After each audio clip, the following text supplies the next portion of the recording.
सिद्धू मूसेवाला जी की माता ने अपने दूसरे बच्चे को जन्म दिया है IVF टेक्नोलॉजी का यूज़ करके।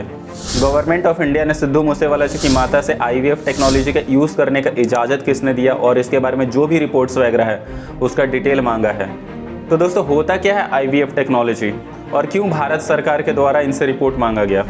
तो दोस्तों हमारे देश में असिस्टेड रिप्रोडक्टिव रेगुलेशन एक्ट नाम से एक लॉ है। इस लॉ के हिसाब से कोई भी महिला 21 साल से 50 साल के एज के बीच में ही IVF टेक्नोलॉजी का यूज़ कर सकती है। IVF in vitro fertilisation.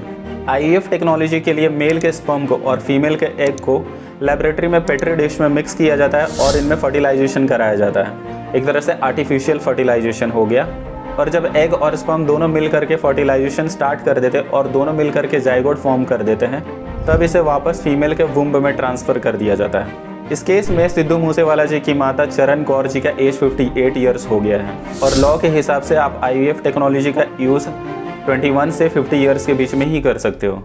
Overall IVF process में 2 से 3 हफ्ते तक का समय लग जाता है, लेकिन हर केस अलग हो सकता है। लेकिन दोस्तों सवाल ये है कि IVF टेक्नोलॉजी की ज़रूरत क्यों पड़ती है। सबसे पहले अगर फीमेल में फैलोपियन ट्यूब का ब्लॉकेज हो जाए तो जो स्पर्म है वो फैलोपियन ट्यूब तक नहीं पहुँच पाता है, इसलिए IVF टेक्नोलॉजी की ज़रूरत पड़ सकती है। या दूसरा कारण ये हो सकता है कि मेल में स्पर्म काउंट कम हो या जो उसका मूवमेंट है वो बहुत ज़्यादा स्लो हो, तो भी वो फैलोपियन ट्यूब तक नहीं पहुंच पाएगा, जिसकी वजह से फर्टिलाइजेशन नहीं होगा। तीसरा कारण है दोस्तों age related infertility. Sidhu Moosewala ji की माता के केस में यही है।